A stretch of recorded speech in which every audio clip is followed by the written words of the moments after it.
So today we are going to discuss three audio compression techniques which are called as PCM, pulse code modulation, differential pulse code modulation, DPCM and delta modulation. Okay, so we have seen the basics of audio, basic audio concepts. We have seen which are the important audio file formats. We have discussed wave and MP3 in detail. Now we are going to see how audio compression techniques work. Okay, using these three compression techniques, PCM, DPCM and delta modulation. So as I said, you can expect minimum 2 questions from this topic. Okay, so pay attention. So the objective of the session is to learn the audio compression techniques, PCM, DPCM and DM. Okay. Now the question is, why are we doing this? Why are we doing this? What is our objective when we are doing an audio compression? We are converting our audio signal is analog in nature, right? When we say audio compression, we are basically converting our analog signal into digital signal, correct?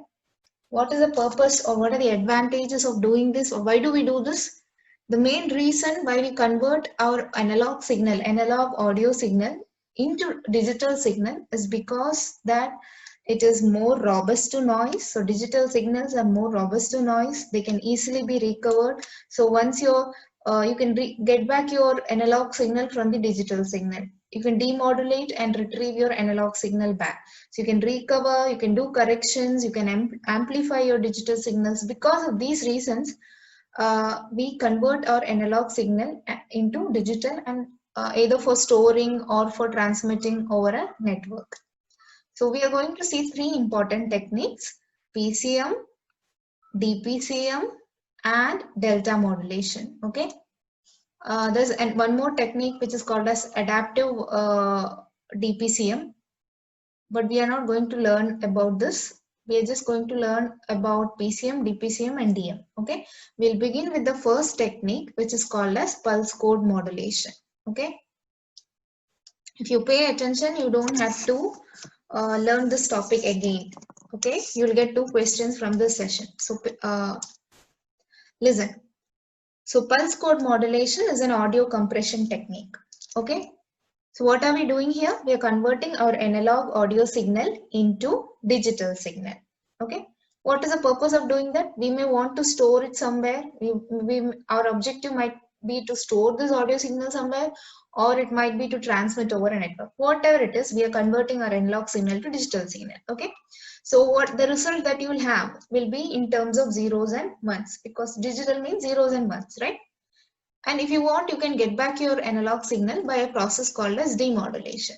Now we are going to see how does PCM works, how does pulse code modulation work. Okay, pulse code modulation works in 3 steps, 3 sequential steps: sampling, quantization and coding. Okay, we have discussed about this in very detail in the first session, right? I have explained what is meant by sampling, what is meant by quantization and what is meant by coding. We are going to again revisit those topics once again.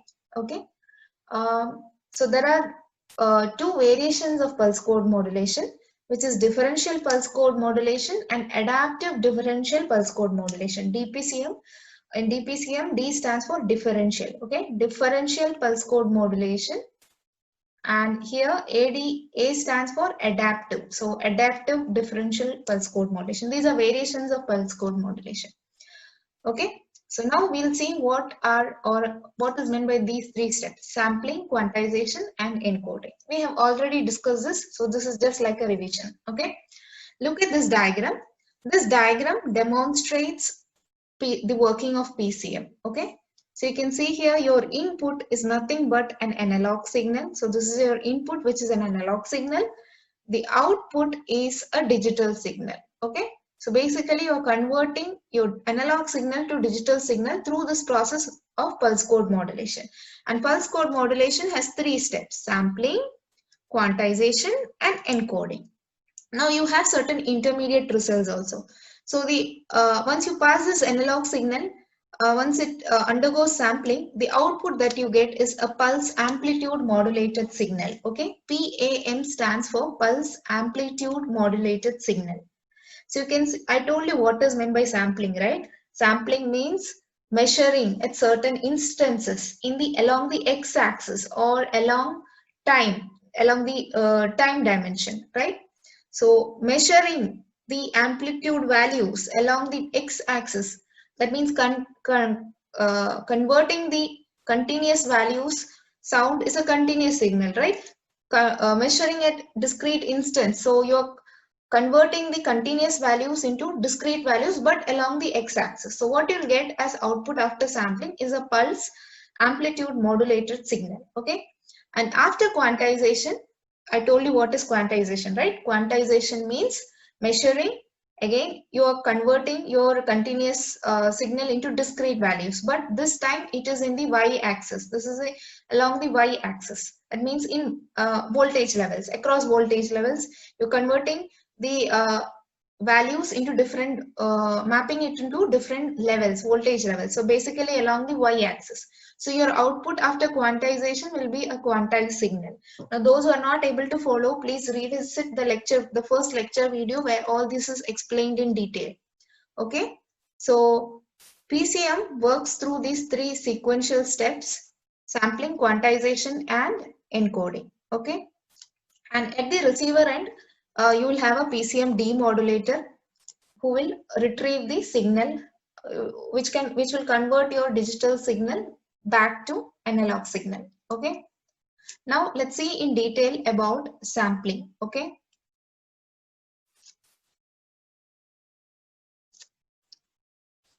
so as I said, you are sending your analog signal through the sampler, which contain through the PCM system, which has these three steps: sampling, quantization, and encoding.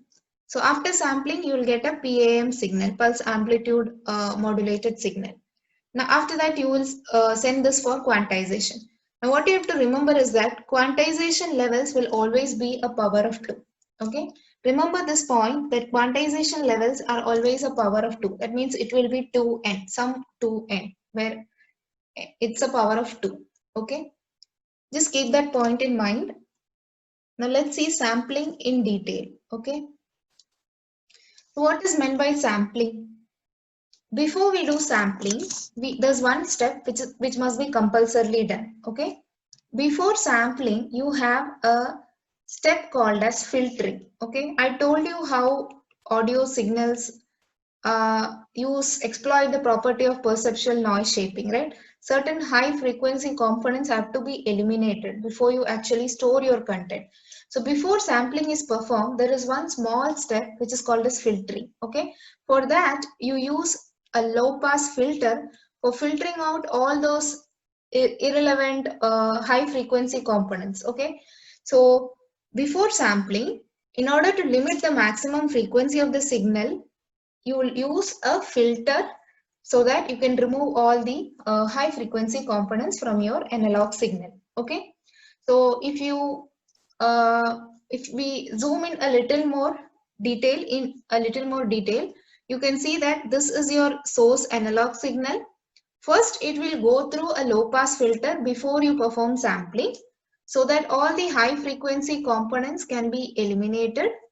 Then it will go through the sampler, quantizer, and encoder. Okay, so once this is done, you will get a digital signal, right, which you can transmit over a network. So this is your network. This, what is there in this middle, is corresponds to your network. So this is your transmission path.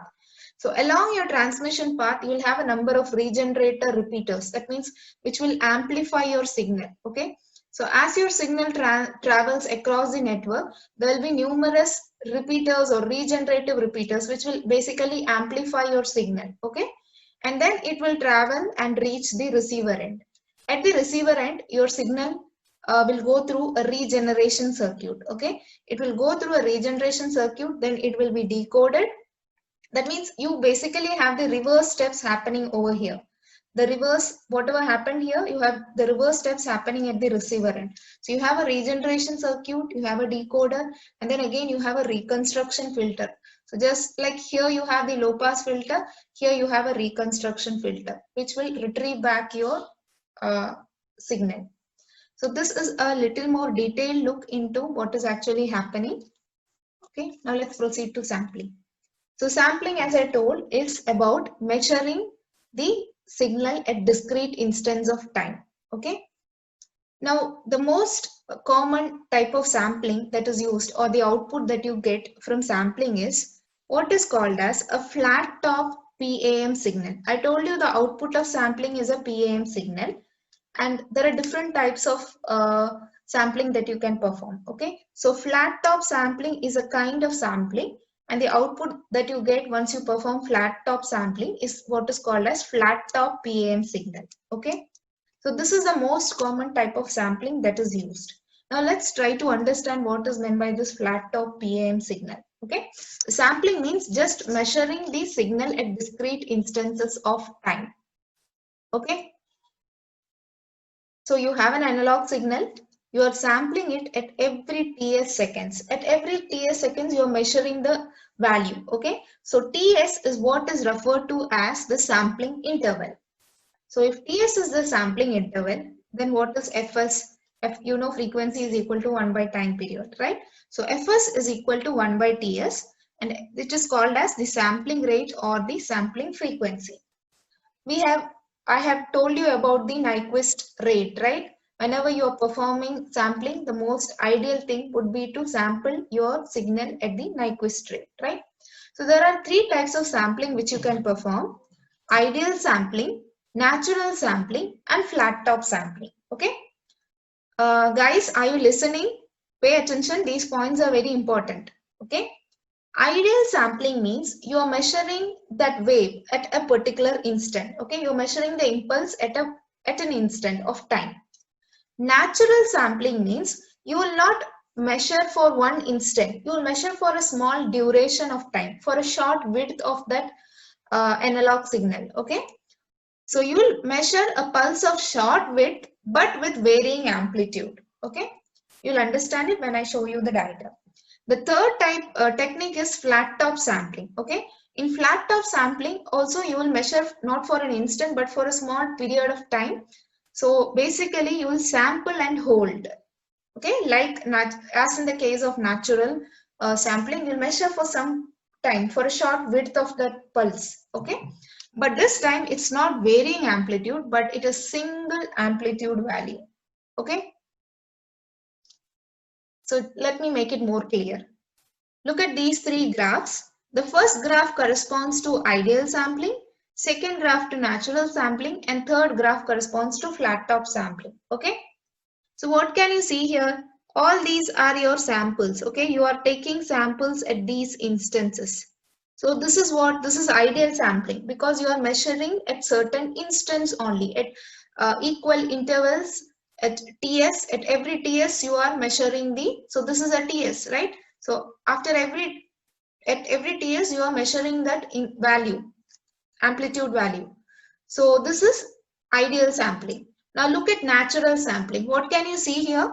You are measuring for a short width of that pulse. See, all these are short width of your pulse, right? So you're measuring like this. You're not measuring at a particular instant. But look at this. The amplitude is varying here. The amplitude is not same. The amplitude varies, right? So this is what is called as natural sampling. And look at flat top sampling. Here also you're measuring for a certain time, for a particular width, but your value is remaining constant, right? Your amplitude is not varying. You're just doing sample and hold. You're sampling and holding it for a while. So here basically your amplitude remains the same. Your amplitude does not vary. But here for all these instances, your amplitude is varying. That is the difference between natural sampling and flat top sampling. Is it clear, everyone? Did you understand the difference between these three techniques? Give me a feedback. Am I making sense? Somebody give me a response. Is it clear? Yes, ma'am. Okay. Yes, बोलने में इतना problem क्या है, हाँ? So one more point, we know that the ideal thing would be to sample at the Nyquist rate, right? This also I have explained in the previous session. What is Nyquist theorem? You can apply Nyquist theorem to band limited signals only, right? And the ideal rate of sampling would be Fs is equal to 2 into F max, right? Fs is equal to 2 into F max. This is the ideal sampling rate according to Nyquist theorem. I'm not going to repeat Nyquist theorem again, but to make it clear, I'll again explain the same example which I have explained before. So let's consider 3 scenarios, okay? In the first case, I'm sampling like this. So my Fs is equal to 4F, okay? So basically it is 2 times the Nyquist rate, okay? What is Nyquist rate? Nyquist rate is 2F. So if I'm doing 4F, it means it is 2 times Nyquist rate, right? So the first case is when I'm sampling at 2 times Nyquist rate, okay? This is the first case. This is the second case.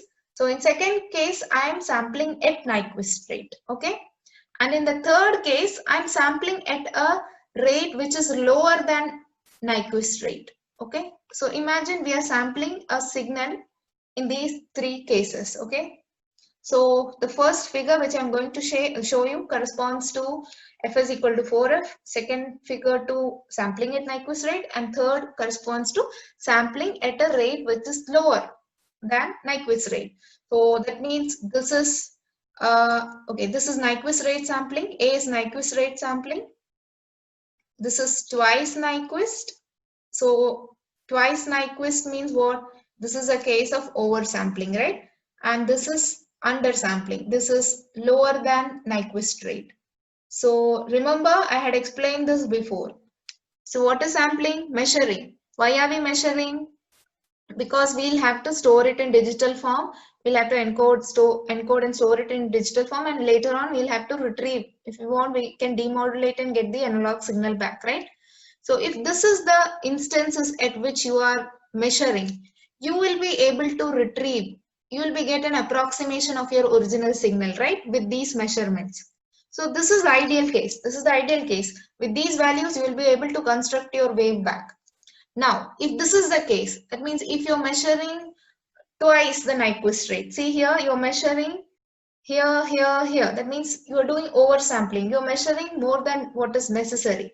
Here also you will be able to reconstruct your wave back, but this is not necessary because Nyquist rate is sufficient to reconstruct your original signal. So this corresponds to oversampling. And look at this, undersampling. You're measuring like this. So when you try to reconstruct the signal using these values which you have, these samples, you may not be able to reconstruct this signal. You may reconstruct some other approximation, right? You may reconstruct a wave something like this. So this is a case of undersampling.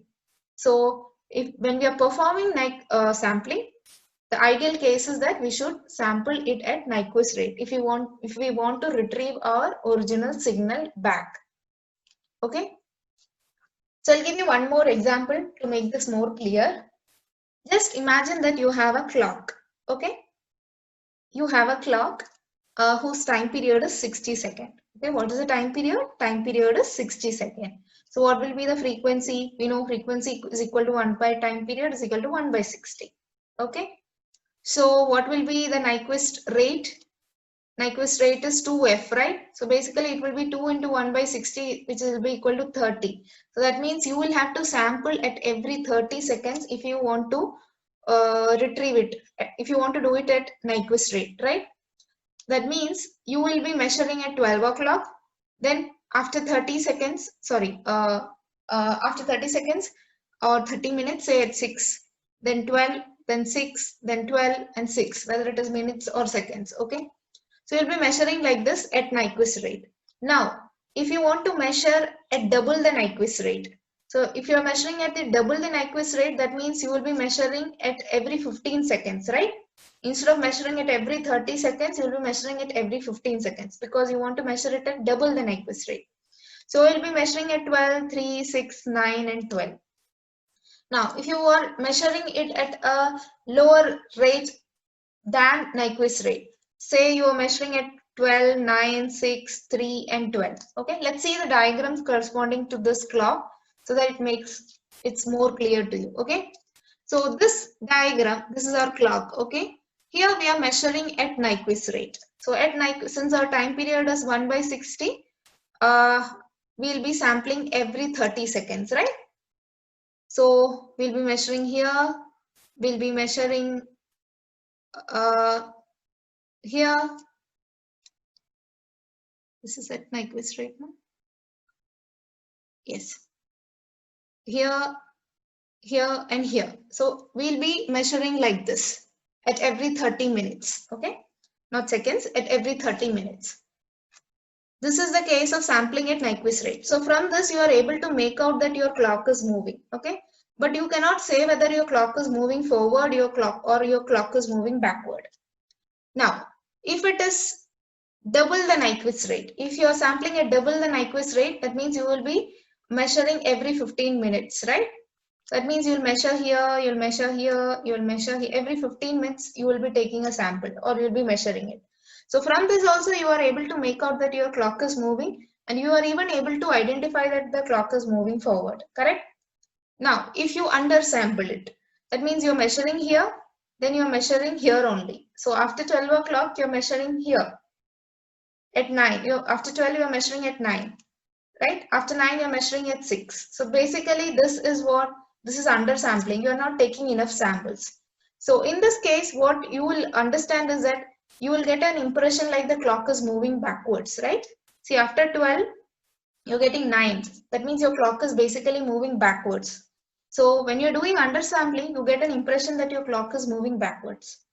So when you're doing sampling at Nyquist rate, you get an idea that your clock is moving. But you don't get an idea whether it is moving forward or backward. But that is not necessary, because we know that clock always, in normal case, if a clock is a normal clock, it will always move in the forward direction. So there is no need to sample like this. There's no need to do oversampling. This itself is sufficient. That is what is meant by Nyquist rate. Okay. But this is applicable in different scenarios, the Nyquist theorem. Now, one common example is if you have seen, if you have seen such clippings, okay, in certain scenarios, in movies, you will see the car moving forward, but when you observe the wheels, you will get an impression like it is moving backwards. That is because of undersampling, okay, because for movie, the normal frame rate per second is 24 frames per second. And when the wheel is rotating, if the wheel is rotating more than 12 times per second, then it creates undersampling, and you will get an impression that the wheels of the car is moving backward. Okay, this is just one example to illustrate the importance of Nyquist theorem. Okay, so sampling is always done in accordance with Nyquist theorem. When you see another example for where Nyquist theorem is followed, you can see that telephone companies digitize voice at a maximum frequency of 4000 hertz, and the sampling rate is therefore 8000 samples per second. So this is also done in accordance with Nyquist theorem. The Nyquist theorem has very wide applications, and sampling, the ideal case of sampling is to sample at Nyquist rate. What is Nyquist rate? Fs is equal to 2 Fmax. Okay, that's about sampling. I think everybody has understood what sampling is. What is sampling? Measuring at discrete instance. What is the most common type of sampling? Flat top sampling. Okay, what is flat top sampling? Sampling and holding, but the amplitude will not vary, right? And how is sampling done? At Nyquist rate. What is Nyquist rate? F is equal to 2 Fmax. The next step in PCM is quantization. Okay, let's see, understand what is meant by quantization. So quantization, I told, is not done along the x-axis, it is done along the y-axis. So here, what we are doing is we are dividing the range of possible values of the analog samples into different levels. Okay, so along the y-axis, we are dividing it into different levels. We are dividing the range of possible values of your analog signal into different levels, and we are assigning these instances which we have measured. We have already measured and taken some samples, right? We'll assign each sample to a particular level, okay, to the middle value of a particular level. Suppose you have measured an instance here. So you will be mapping it into a level, and you will be taking the middle value of that level, okay? That will be a range. You will be assigning the center value of each level to that sample. So it's a kind of approximation, okay? So your original signal, so it's just like when you have a value 9.5, you map it to 10, right? You round it off to 10. It's just like that. So in such a case, you have an error being introduced, which is called as quantization error, because your original you have approximated your signal. So it will vary from your original value by a very small amount. That is what is called as quantization error. Okay. So all the quantized samples will differ from your original samples by a small value, and that small value is what is called as quantization error. Let me make it more clear. Okay. And the technique that is normally used for quantization is uniform quantization. We have both uniform and non-uniform quantization. So uniform quantization is when your sample values are always in a finite range, F min and F max. Okay, your values are always within that range. And as I told, when we are doing quantization, when we are dividing it into levels, the number of levels or intervals, that will always be a multiple of 2. So you'll always have 2 n levels when you're doing quantization. Okay. The quantization interval, the interval of the level is what is denoted by Q. Okay. It's also referred to as the quantization step size. See, this diagram demonstrates quantization. You can see here along y-axis, it's being divided into 8 different levels: G1, G2, G3, G4, G5, G6, G7, G8. So these are all your measured values. Okay, suppose these are the instances of your wave which you have measured. These values will be rounded off to a particular level, to the middle value of a particular level. So this is an example of an uniform quantized signal. Okay, so and this is what is called as your quantization step size. This is called as your quantization step size. And quantization step size is given by the formula F max minus F min divided by L. Okay, F max minus F min divided by L will give you the quantization step size. Okay, so L is how many intervals are there. L will always be a multiple of 2. There are formulas for predefined formulas for calculating the quantized value. As of now, we are not going to see how this formula is arrived at. You have to just learn this formula, okay? Because that's not relevant to you as of now. Just learn this formula. The quantization value QF is given by QIF into Q plus Q divided by 2 plus F min. Okay? Q of I means it is the index value of the quantized value. The always the interval, you have n number of intervals, right? A particular interval I will always be mapped to the middle value of that interval. Okay, so Q of I is the index value of that quantized value, and it is given by F minus F min divided by Q. So as of now, just learn these formulas. As it is not relevant, we are not discussing how these formulas are arrived at. Okay. You will get a more idea about quantization when we see DPCM. Okay, so quantization means what? We are mapping that measured samples. We have already taken some samples.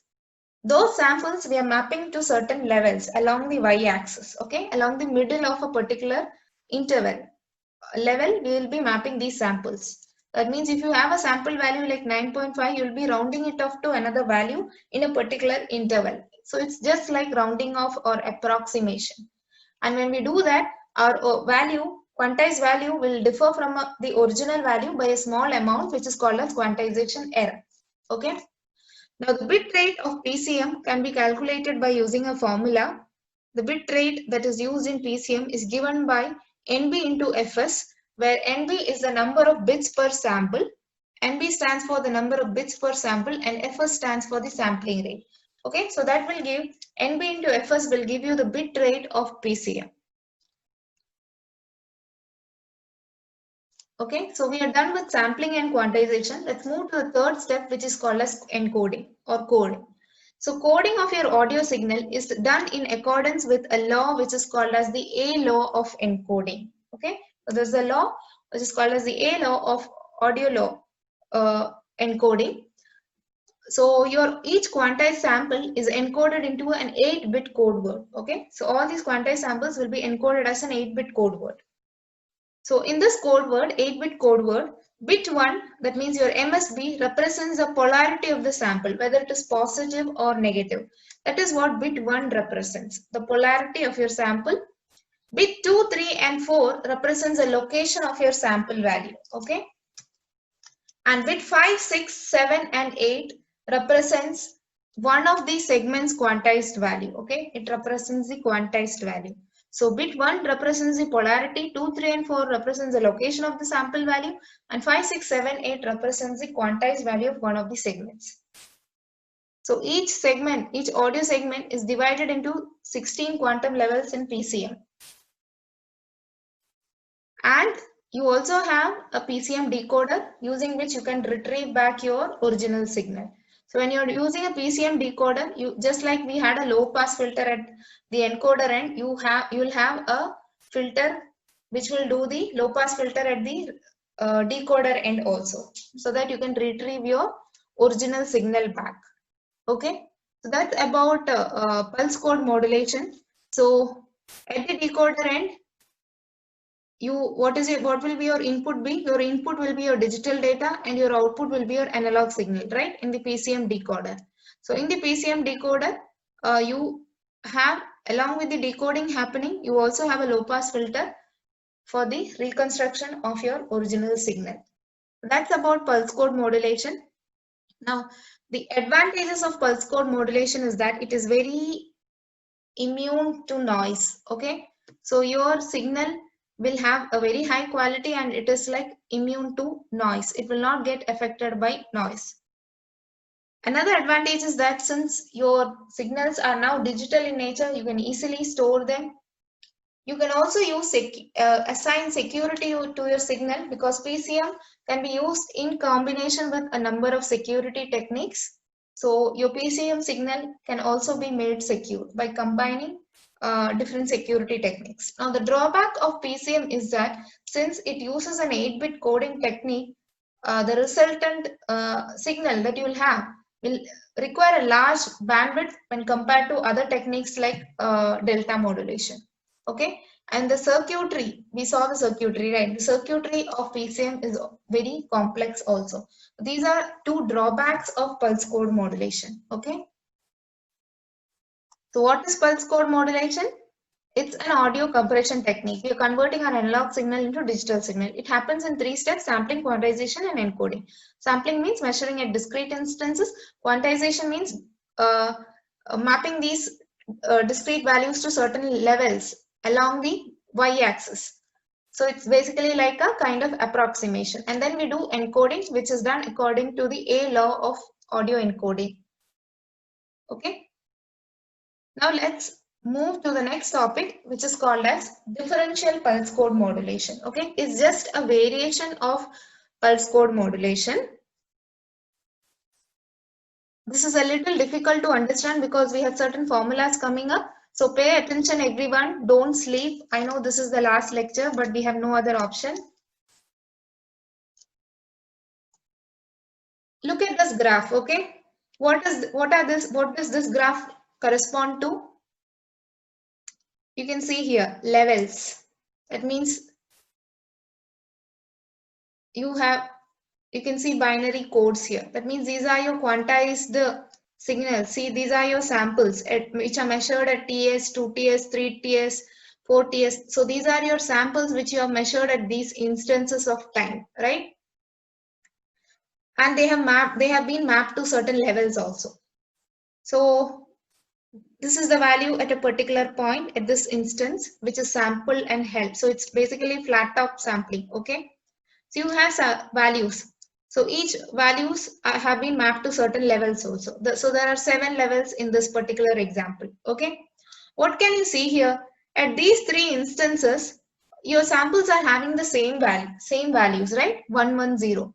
Or see, at 4TS, 5TS and 6TS, correct now? 4TS, 5TS and 6TS, all the 3 samples are having the same values. That means it is a kind of redundancy, right? Now, if you observe the samples at, see here, 7TS and 8TS, again they are the same, 101. At 9TS also it's the same, 101. So again you have redundancy here. if you see these values 101 and 100, they vary by only a single bit. There's only a bit difference between these two values. So that means it's not necessary to encode every sample because there's a lot of redundant information in this, right? So in differential pulse code modulation, what we are going to do is we are going to encode the difference between two samples. We are not going to store all these samples. We are going to encode the difference between these samples. Okay? Am I making sense? Are you able to understand? Yes, ma'am. Okay.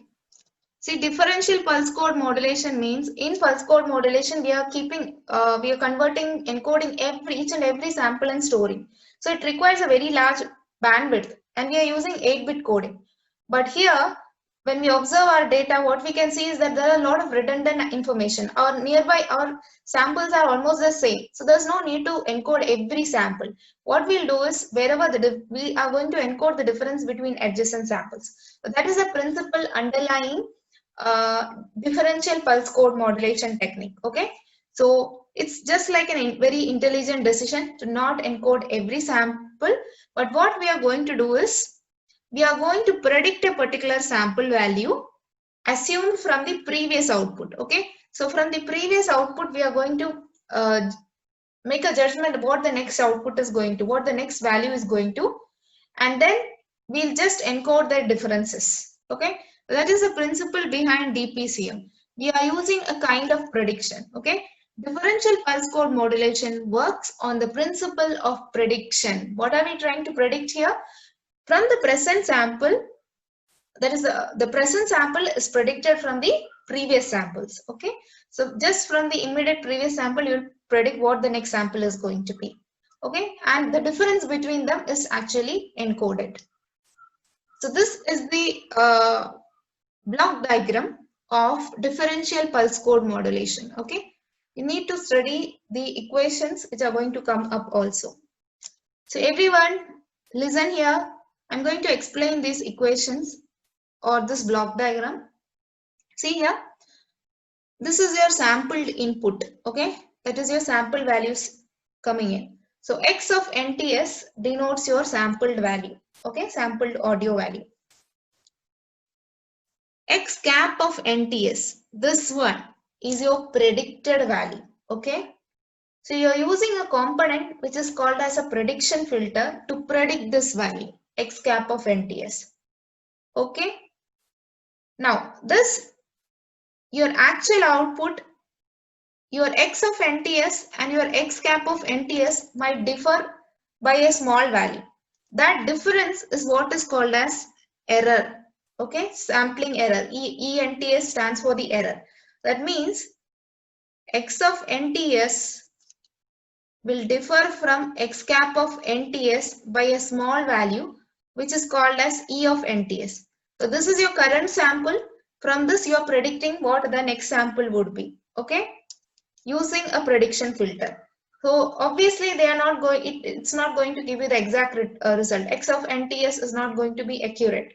So there is a difference between them. That difference is what is called as the error. So X of NTS minus X cap of NTS is equal to E of NTS, right? Now this signal goes to the quantization step, next step. So here what will happen is Q of NTS gets added. A quantization error gets added to the signal. So E of NTS plus Q of NTS will give you EQ of NTS. Okay.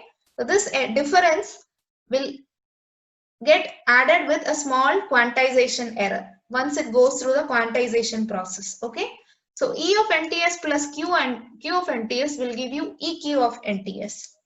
Now, so from this figure, you can make out that EQ of NTS plus X cap of NTS, X cap of NTS plus EQ of NTS is what is making XQ of NTS, which is going through your prediction filter. Okay, X cap of NTS plus EQ of NTS is what is going through your prediction filter. Let me show you the formulas. So the first formula that we have arrived is E of NTS is equal to X of NTS minus X cap of NTS, correct? X of NTS minus X cap of NTS is equal to E of NTS. That is pretty clear. Now the next formula is EQ of NTS is equal to E of NTS plus Q of NTS. The quantizer's output will be equal is EQ of NTS, right? What is EQ of NTS? EQ of NTS is nothing but E of NTS plus a quantization error Q of NTS. So you got this formula. So where Q of NTS is nothing but the quantization error. Okay. Now, from the diagram, you are able to make out one more equation. What is that one more equation? XQ of NTS is equal to X cap of NTS plus EQ of NTS. So that is the third equation that you are getting from the diagram, right? XQ of NTS is nothing but X cap of NTS plus EQ of NTS, correct? Now what you can do is you can do some substitutions. Now what substitution can you do?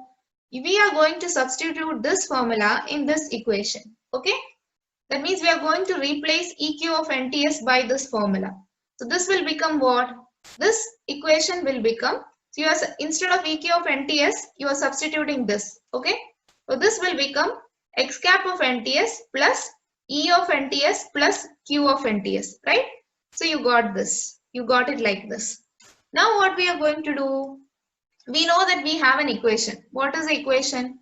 X of NTS minus X cap of NTS is equal to E of NTS, right? We know the difference is equal is what is E of NTS. So what can you observe here? X cap of NTS plus E of NTS. See, X cap of NTS plus E of NTS is what? X of NTS, correct? X of NTS. So what we can do here, we can replace that here, right? So when we replace that, what do we get? We get XQ of NTS. So we are replacing this portion, X cap of NTS plus E of NTS, this one, by X of NTS. So we get this formula, XQ of NTS is equal to X of NTS plus Q of NTS. That means that predictive filter, what you are getting as the output of that predictive filter is not dependent on its characteristics. That means the quantized version of your signal is nothing but the sum of your original sample value. What is this? This is your original sample value and your quantization error.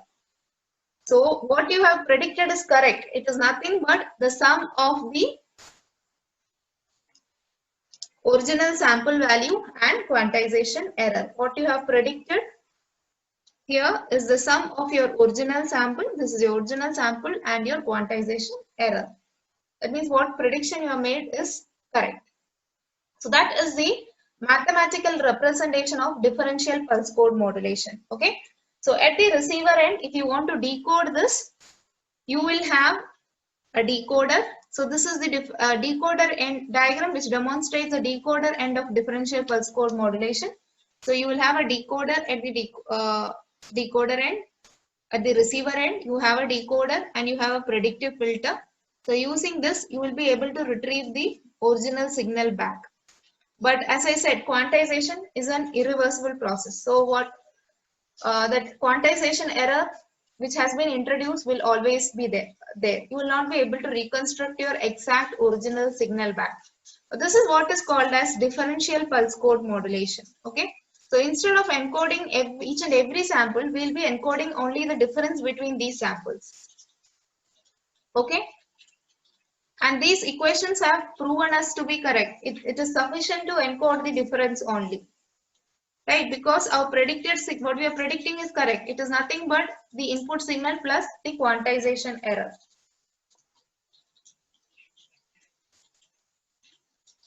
This is differential pulse code modulation. Now, if you compare it with pulse code modulation, what is the advantage? This will require lesser bandwidth only. Because why? Because we are encoding the difference only. We are not encoding each and every sample. Okay. The last kind of modulation is delta modulation. I know you may be getting saturated, but I want to wind up this topic in today's session. We have to complete 3 modules today. Just 5 more minutes. The third kind of modulation is delta modulation. Okay. Now, the objective of doing delta modulation is to further save the bandwidth. Okay. So pulse code modulation and DPCM still consumes a large amount of bandwidth. We want to further reduce that. That's why we go for delta modulation. Now there is a variation of DPCM which is called as ADPCM. Okay.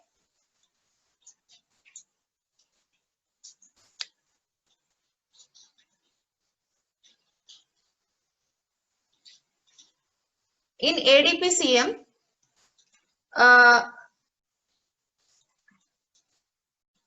okay, sorry. It's called as adaptive DPCM. Here the step sizes are not fixed in the case of adaptive DPCM. I'll tell you what is meant by that. Let me explain delta modulation first. Okay. In delta modulation, the difference between delta modulation and the other techniques is that it converts or encodes your message into a binary bit stream, and here only one bit is used to encode your voltage levels. Okay, you will be encoding your voltage levels. That means your samples using only one bit. I told you in PCM we are using an 8-bit encoding. So here we are not going to use an 8-bit encoding scheme, but we are going to use only one bit to encode each and every sample. Now you might be wondering, how can we encode each and every audio sample in one bit? That is what we are going to see. Okay. Now let's see the working principle, how it does that. In delta modulation, you have a concept which is called as step size. Okay. The present sample value, you will be comparing it with the previous sample value. Okay. And you will be observing whether it has increased or decreased. I'll just make it clear, more clear with this example. Okay. So suppose this is the analog signal which you are trying to encode. What you are going to do is you are just going to observe whether it is increasing or decreasing. See here. So what you are doing, if the signal is slope is increasing, you will be encoding it as a 1. Every time it is increasing, you will be encoding it as a 1. Every time it is decreasing, you will be encoding it as a 0. See here, the wave is again taking a incline. So again you are encoding it using 1s. So basically you are measuring the, you are comparing the adjacent samples. You are comparing the present sample with the previous sample. Okay. And you are finding out the difference between the input signal and staircase approximated signal. So you are basically measuring whether it is increasing or decreasing. Now if the difference is positive, then you will encode it as a 1. Otherwise, you will encode it as a 0. That is what is being done in a delta modulated signal. Okay. So what are we doing in a delta modulated signal? We are comparing the previous sample and the present sample and the previous sample. And we are finding out whether the amplitude has increased or decreased. Okay. So if x of t is our input signal, we are taking a step size. We are keeping our step size fixed. Okay. So we are keeping a standard fixed step size, and then we are measuring whether the step size is positive or it is negative. If it is positive, we will encode it using a 1. If it is negative, we will encode it using a 0. Okay.